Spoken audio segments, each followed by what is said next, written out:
Lieutenant Neville John Clark, Military Cross, Royal Australian Artillery, served with 7 Royal Australia Regiment, South Vietnam. Neville Clark, teacher of English and history, is an Order of Australia Medal recipient for significant contributions to education. Last month, he was guest speaker at the 100th Battle of Çanakkale commemoration in Istanbul. Centenary of Anzac guest speaker, Neville Clark. The moon is down. It is 3 a.m. They know they'll have an hour of darkness before dawn will silhouette the jagged ridge of Sari Bair. They are the covering force. 2 rifle companies from each of the 9th, 10th, 11th and 12th battalions.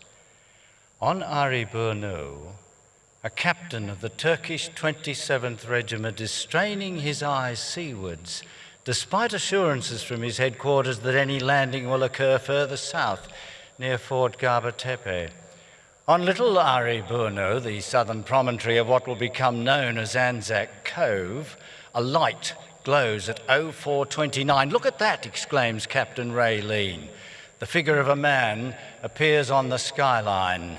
A voice calls from the land and a rifle flashes. 4, 5 shots, then regular fire growing fast. 30 yards for the nearest boats now. Bows grate on shingle.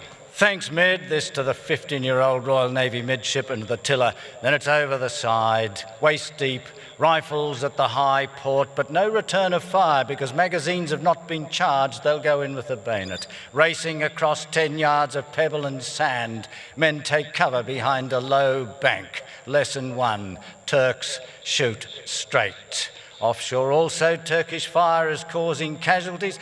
Private Combo Smith recalls his sergeant's insistence that bullets will make a noise like small birds flying overhead.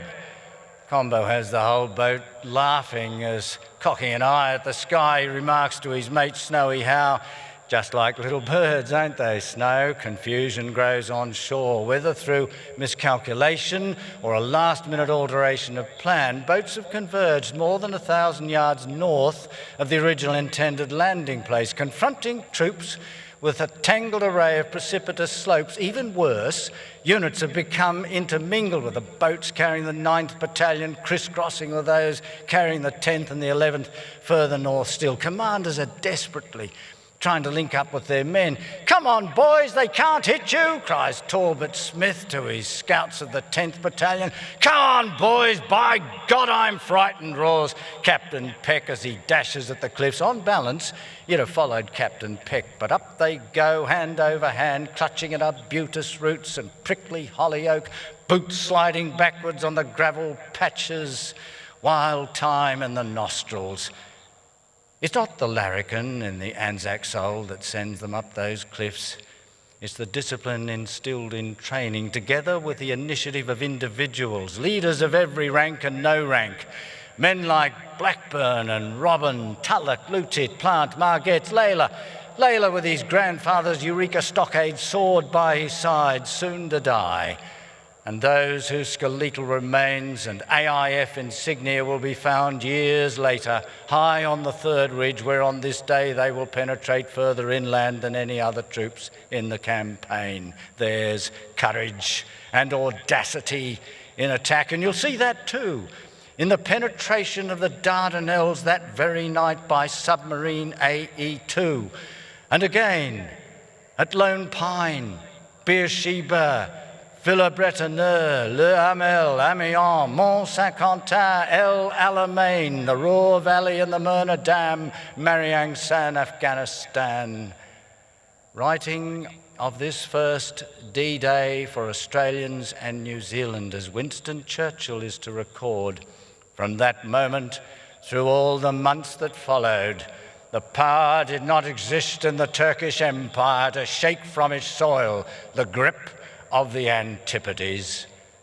There's stubbornness in defence, and you'll see that too at Quinn's Post, Tobruk, Ishurava, Milne Bay, Sunder Strait, Cap Yon, Coral, Long Tan, and there's Simpson plodding up Shrapnel Gully with his donkey, ultimate sacrifice and mateship. And you'll see that too on the Burma Railway amongst the nursing sisters, the white coolies of Sumatra, and those who died in the Sea King helicopter bringing aid in that very region to the earthquake victims of Indonesia. And so the sun rose on that first Anzac Day exactly 100 years ago today. The rising sun, if you like, of the Australian Army. And with it, there came a new realisation of what it meant to be an Australian. And the world began to know it too. Mustafa Kemal Ataturk, bravest of the Anzac's enemies, was to hail the Anzac dead as our sons as well. How many great Australians there are today, civilian and military, who carry on the traditions of Anzac, courage and endurance, including endurance of the weather, which you, my friends, are so stoically enduring this morning. Just multiply this by 3.5 years in the trenches. Traditions of duty before entitlement, self-reliance and initiative before complaint and victimhood, cheerfulness and wry humour rather than gloom and despair, unselfish team play, and above all, standing by your mate, who are beacons of hope, inspiring the rest of us, everyday Australians, to do exceptional things in the spirit of Anzac